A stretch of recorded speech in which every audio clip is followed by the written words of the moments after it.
So buot pasabot, sa Old Testament palandaan, ang babae o bitin, ang kaliwat sa babae o kaliwat sa bitin, kontra na. Hello? Hi. Kung kaliwat ka sa bitin, kasi kaaway mo. Si Maria. Kung kauban ka sa babae, kasi kaaway mo. Ang bitin. Karon kasi sabay si pangaway ka sa Santa Maria. Kunin mo sila.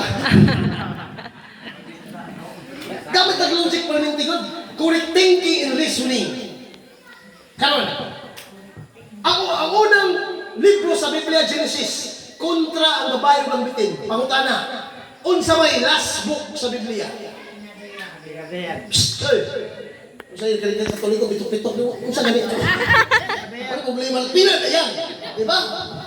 Ang first book sa Bible, Genesis, kontra ang babae pang bitin. Karon, sa last book sa Bible, ang yawa o ang babae kontra yapon. Asa mawasa? Pinadayag, 12:17.